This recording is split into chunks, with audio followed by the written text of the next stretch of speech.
Good morning, John. Hey, good morning, John. How are you? Doing good. How are things up in the Connecticut area? Is it cold Yeah. still? We're having a warm streak today. I think it's like 48 degrees, which we're celebrating. So Oh, wow. See, I that's even our brought out winter my weather I down brought here. out my blazer. I brought out my blazer looking sharp today. And I feel really underdressed. But hey, no, it's funny that you say 48 is warm because 48 in Dallas, people are like, putting on winter coats and parkas and hats and gloves. And I'm not They're kidding. You think that's a joke. they're sending in FEMA at 48 degrees in They are Dallas. because it potentially could ice in another 15 degrees. So, Hey, John, listen, I got this awesome mug on Amazon, and it was on sale for $1.99, and I just thought it was amazing. I could buy this so cheap on Amazon. is it real? Is it real? In fact, that's sort of what our topic is about today, right?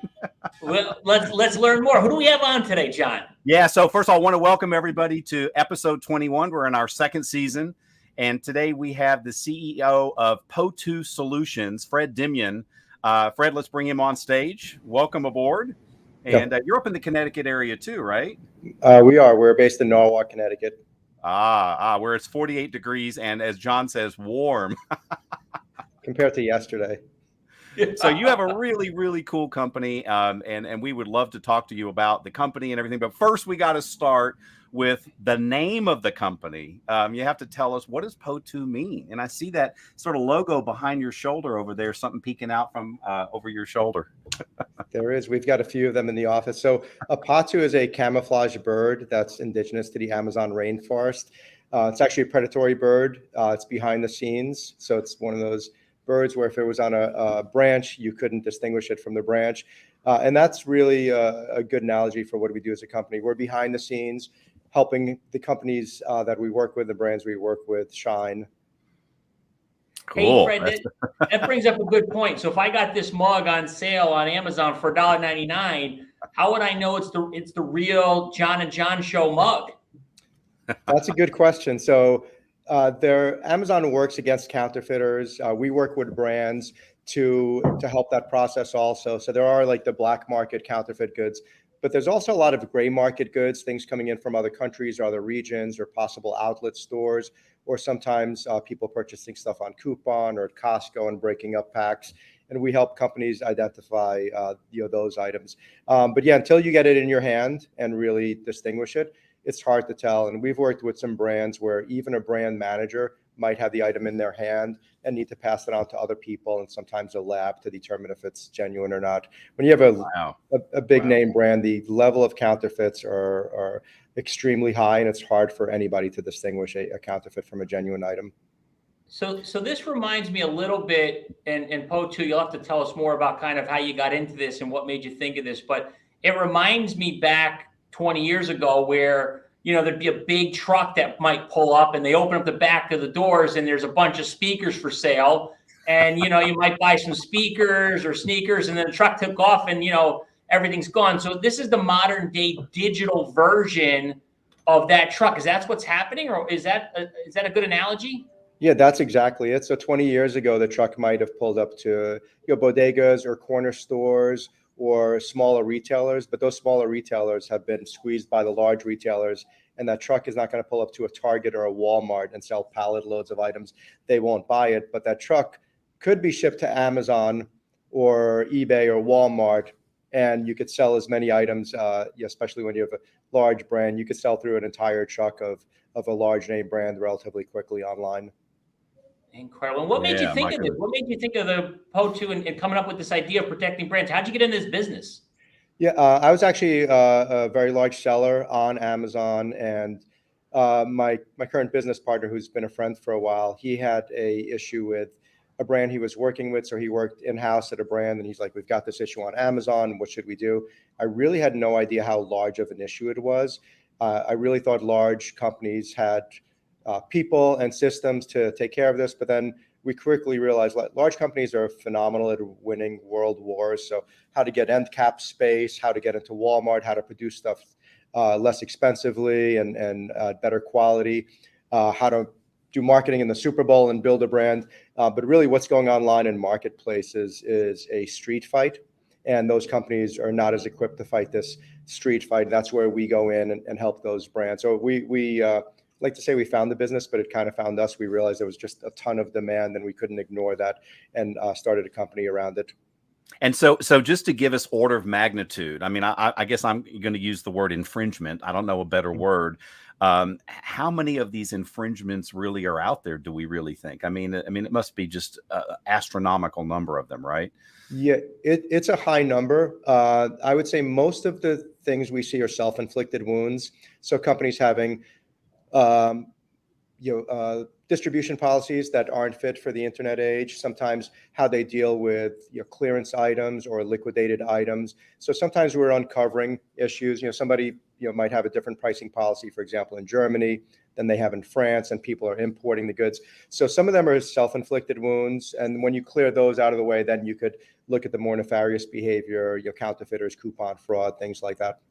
So a follow-up to that question would be, suppose I'm a distributor for a product, or a distributor is probably not the right word, that I'm just a reseller of and I'm I'm allowed to actually resell it. I mean, I could just make a real mistake that I didn't realize was a mistake when I was talking about the brand or talking about the product. I mean, what keeps me from sort of staying and, getting out of bounds in that particular area as a reseller of an official product, officially licensed product?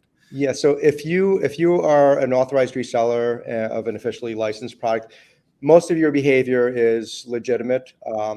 You have to keep to certain policies, pricing policies and whatnot.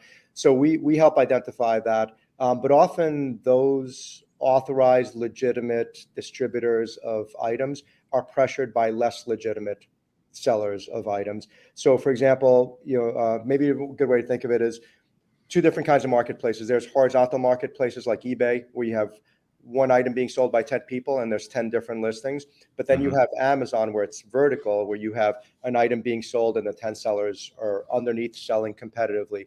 So if you're one of those authorized sellers, as you're mentioning, John, and you're selling the items legitimately, you're being pressured price-wise and otherwise by people who may be lowering their price. So you don't necessarily want to lower your price. You want to keep it as high as possible, but you want to move items. And if a less legitimate seller, for whatever reason, is undercutting your price, you want to push the items, and you need to then lower your price or work with the manufacturer and companies like Potoo to help get those unauthorized people who are undercutting the brand off.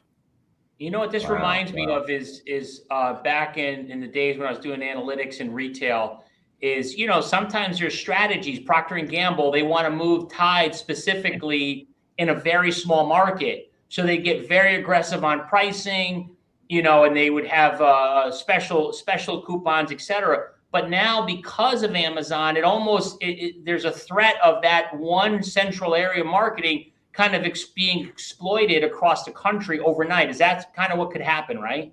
Yeah, and we've seen that. It's interesting. Yesterday, one of our team members brought up a story where there's a pump company. So where there's floods in certain areas, they actually, which I think is a great thing, discount the pricing at Home Depot and other places during flood times, which is a great strategy. And guess what's happening? Resellers are going in to those regions, purchasing in bulk, and then now making that margin that was intended to decrease the price in those times.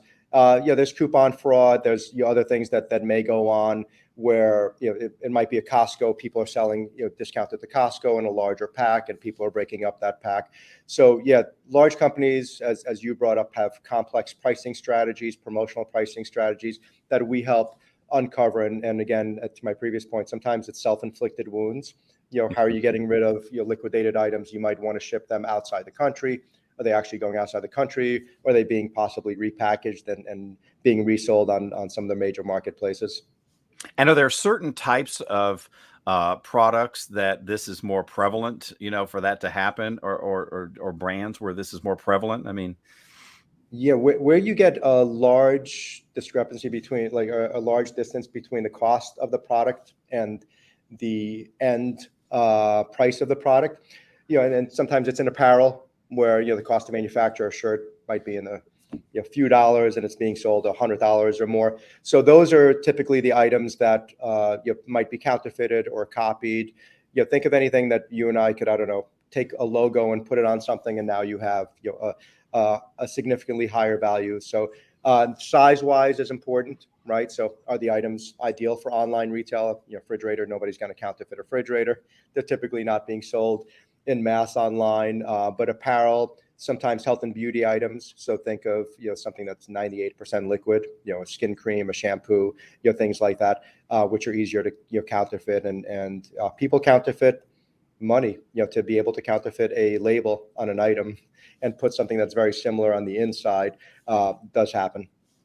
And so, we've got a question, John. We've got a question. Hold on. We've got a question from Jeff Allen. And he makes a good point here, is if you have too many authorized dealers on Amazon, do you threaten yourself in the sense of having too many people being authorized to sell on Amazon? Is that something you have to watch out for as a brand?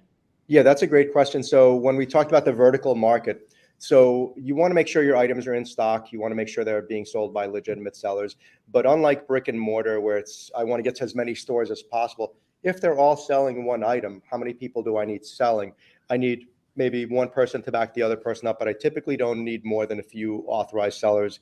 When I get too many authorized sellers, they're going to begin to compress each other. When we look at what happens on pricing online, 3 out of 4 price changes are down, and that's because of competition. Wow. Is that good for the consumer, or is it ultimately it ends up hurting everybody because then the brand has to go back and readjust things to become more profitable? Yeah, I would say short term, it's good for the consumer. When they're buying now, they get a lower cost item. The competition is good for them. Does the manufacturer take different strategies because they're being compressed? So what's good for the consumer is not necessarily good for the brand. It's not necessarily good for other retailers that the brand sells to. So I could get my items less expensively on Amazon or eBay or Walmart. That's awesome. But maybe it makes me less likely to go into CVS or Walgreens to buy those same items at a higher price. Wow. How many items are on Amazon's catalog? How many items are out there? It is massive. It is over 600 million unique items on Amazon. My goodness. When you look at a typical Walmart has about 123,000 unique SKUs. A super Walmart has about 180,000 unique SKUs. Even at 180,000 compared to 600 million, it's just crazy in regards to the proportion of what's being sold. If you look at maybe a specific example is apparel, you go into a Dick's Sporting Goods, they might have a dozen or 24 brands of sneakers. And this is not items, brands. There's over 20,000 unique brands of sneakers on Amazon, brands. Wow. So it gives you, idea. Think of phone cases or chargers, the amount of items. You might get not just Pro Heads. There's not just Pro Heads. There's not just Pro Heads or Converse. There's more sneakers. So how do you? So if I'm a brand, and I guess the first question I have is, how do I understand when things like this are happening? How do I quantify the negative impact to my brand, right? I mean, I'm assuming there's dilution, there's the reputation, there's the trust associated with the brand and the quality of the product, right? How do I quantify what this could be doing to me so that I know how much, and I may be saying this the wrong way, but so I know how much I need to be investing to make sure this doesn't happen, right? How do you do a business case on this is really what I'm getting at. That's a great question. So there's two numbers we look at. There's the actual, think of Amazon as in two ways, and online retail.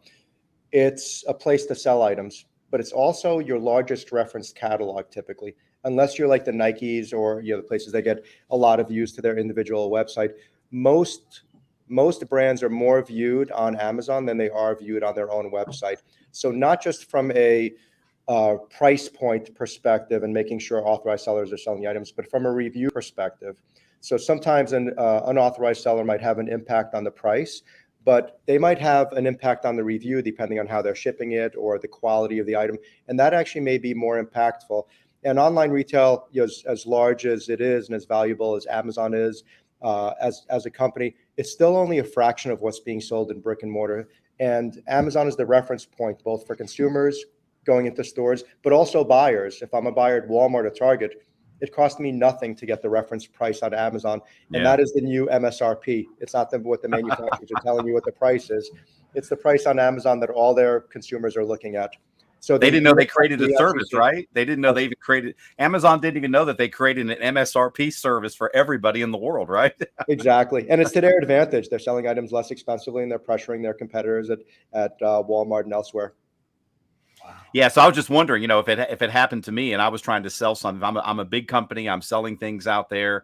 I've got licensed, distributors and resellers and things like that. But some of this could be going on counterfeit product or inappropriate, use of the brand or the logo or things like that.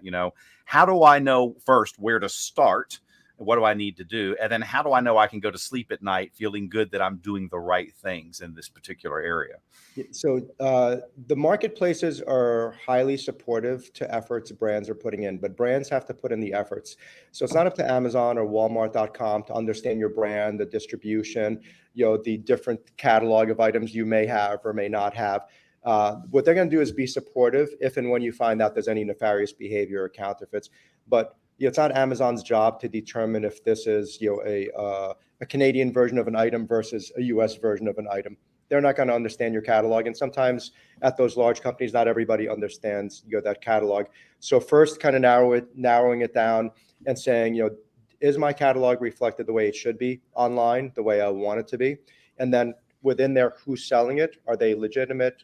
Are they authorized resellers? Are they not? And then really getting a little granular. This is, I brought up the street fight analogy, but the street fight is 3 out of 4 sales on Amazon, and Target's open their marketplace, and that's growing, and Walmart's making investments in their marketplace, and eBay is investing. Obviously, it's 100% marketplace, but the vast majority of online retail is marketplace. So it's really important for the brands to understand on a granular level who's selling it. The street fight is now across the entire country and the entire world, and they really need to understand it and affect that. The platforms are going to be supportive, but they need to lead the efforts. They absolutely need to lead the efforts. They cannot rely on the platforms alone. Wow. So in health and beauty and maybe in, food and things like that, does it gray this whole area when companies white label, meaning it's the same product, but it's got a different label? I was just curious how that may impact this as well. Yeah, Sorry, so John, I didn't mean to interrupt. Yeah, there's FDA regulations. So, brands that are FDA regulated or categories that are FDA regulated, like food and health and beauty, that's great because now whatever pressure we're putting on the sellers is going to be multiplied, because now the platforms don't just have to comply with IP violations, they have to comply with FDA and obviously the safety of their end consumers. So understanding that most websites, and Amazon's one of them, it's pretty well gated, so you can't create like a new food brand without your FDA information and giving them the the filings and labelings and whatnot. So they do have some thresholds within there, but I would say it multiplies the effect of the efforts we put in when there's additional regulation, whether it's FDA or in automotive, Department of Transportation regulations on top of that. Oh wow! Sorry, I didn't mean to interrupt, John. No, it's great. I love this this stream here and path. Is the question I have is, like, when we think about how big the challenge is, you had an article that you reference on LinkedIn and CVS, and it's they reference in the Wall Street Journal a $45 billion challenge. So I think if brands are thinking it's not me, it must be somebody else, 45 billion sounds like it's everybody, right? Is this an everybody problem? It's an everybody problem. The more mass distributed your brands are, the larger the problem. And that article on CVS, so I'll give you a little learning we've got from one of our large brands. So they would have items stolen at a CVS or a Walgreens. So what does a CVS or a Walgreens do? They put it behind the counter. And I'm like, okay, problem solved. And they go, no, worse problem. When an item is behind the counter, sales go down 35 to 45%. People don't want to ask for somebody to unlock something or somebody to get something from behind the counter. So believe it or not, the secondary impact, so items are being stolen at the rate of $45 billion. But now if they're being locked up, that's actually even more significant problem than items being stolen. Yeah, I never would have thought of that. I never would have thought of that way. My goodness. We got a question from the audience here, one of the listeners, Robert, and it's a good one. It's interesting because Potoo is a good example of jobs being created. When you think about this whole marketplace, are jobs being created because of this ability to sell online? Because now there's firms like yours, there's online marketplaces, there's new distribution centers. What do you think about IT jobs, everyday jobs, warehouse jobs? Are they increasing? Yeah, I could tell you directly a lot of side gigs. So a lot of people who sell on the online marketplaces. Amazon has 6 million third-party sellers. Not all of them are full-time third-party sellers. Some of them, it's a side gig. Some of them, drop ship and they do it part-time. So it's definitely created. And I think Amazon, Jeff Bezos put out some statistic a couple of years ago that there's 100,000 marketplace resellers doing over $100,000 a year. So they're creating quite a bit of small businesses. It's arguable whether or not they're being squeezed from actual brick and mortar and moving online. But clearly, if you had to set up a retail store, so you brought up 20 years ago, John, you have to set up a retail store 20 years ago. You had to have a lease, you had to have inventory, you had to have equipment, you had to have people. Now for $39 a month, I could have a retail store that's open 24 hours a day across the entire country using Amazon's world-class fulfillment system, getting their leading customers, right? The demographic of an Amazon customer is, above $100,000 a year. So I could have access to all those customers, and Amazon now has 200 million Prime members. It's unbelievable. Even as they raise pricing, so I get access to all those customers, to their warehousing system for $39 a month. It's hard, to not start that if you've been in retail. Wow, a little side hustle. Mm-hmm. It sounds like it. Hey, Fred, too, is when we think about, you're working with over 550 brands. So again, this is something where the return on investment is substantial for these brands, I would imagine. Obviously, they're not going to invest in this unless they're going to see the return on investment. How fast can I see a return on investment if I'm a large brand like, a major soap manufacturer or brand, or major brand? So great question. The beauty about online and what juices us up here is you get to see, it's a really quick feedback loop. So you see something today online and tomorrow you don't see it and you solved it. Typically it takes 30 to 90 days to start to see an effect. And sometimes the effect is because IP violations and other things that are obvious. Sometimes the effect is informing the brand that they need to change distribution strategies or liquidation strategies and uncovering things that they're less aware of. Sometimes they're aware of it. So, hey, I suspect this I'm a large, several $100 billion company, and I've worked through distributors. I'm not going to cut off this distributor without data. So sometimes we give them data and say, you know what, 90% of what you're selling into this distributor is actually making its way online. Maybe to help build your business 20 years ago, but it's actually hurting your business now. And we use the analogy of a match. It worked fine yesterday. That doesn't mean it's working fine today. But typically, they're not going to make really large, deep decisions with long-term distributors without a significant amount of data. And we help them get that data and inform those decisions. That's incredible. Incredible. I heard a staggering comment made the other day from an associate that was talking about certain brands. And these are like high-end luxury brands.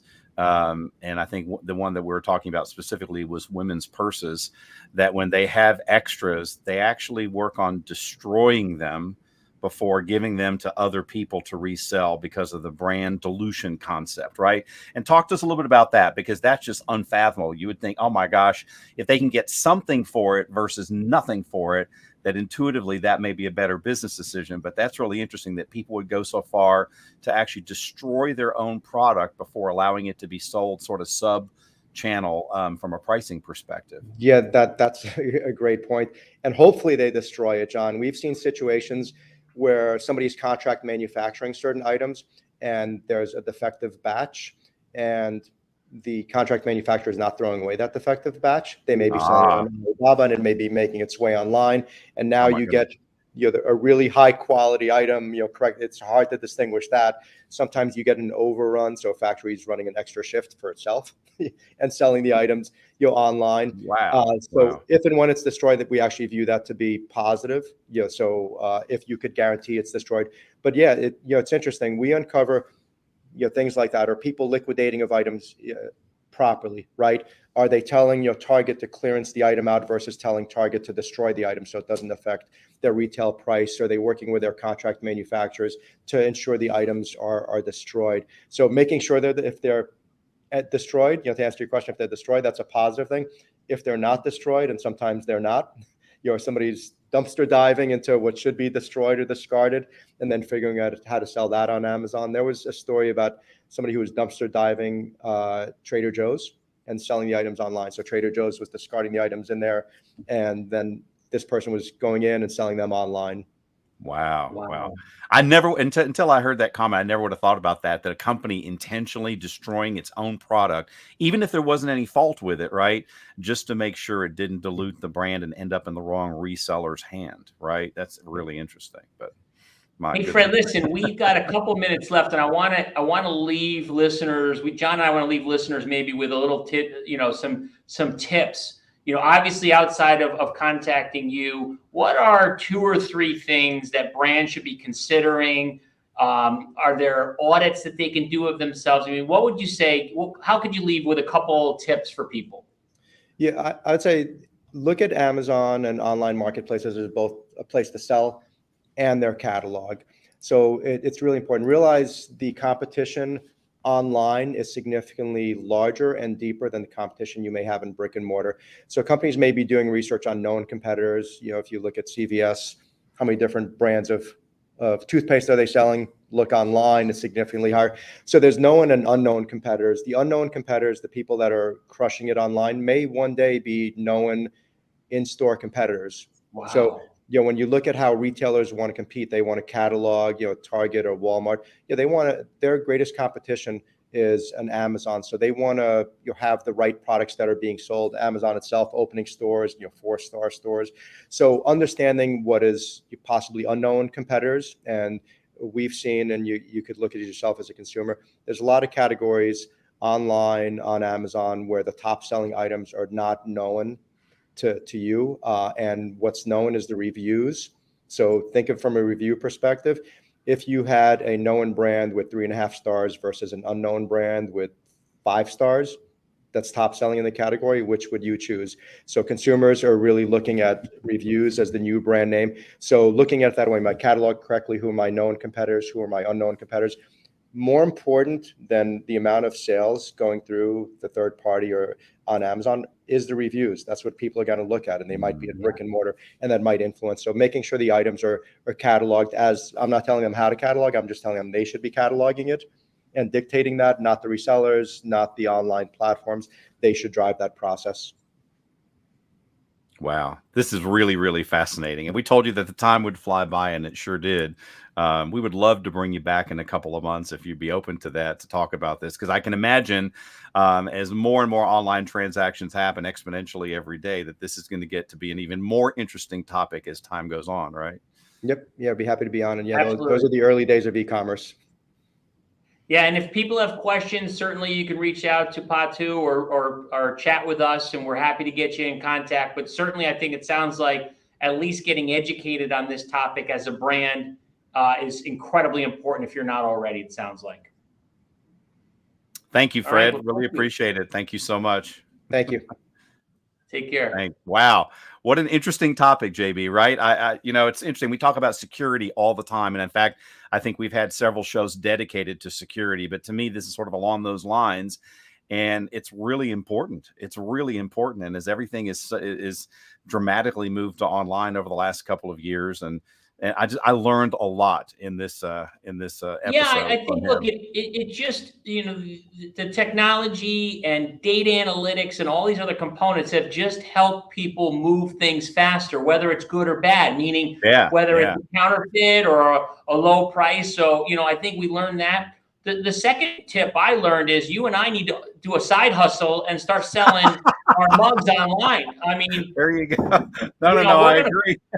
Yeah, we're going to open up an Amazon store. I mean, I agree. What do you say? How many $100,000 entrepreneurs are on Amazon? It was thousands. Oh yeah.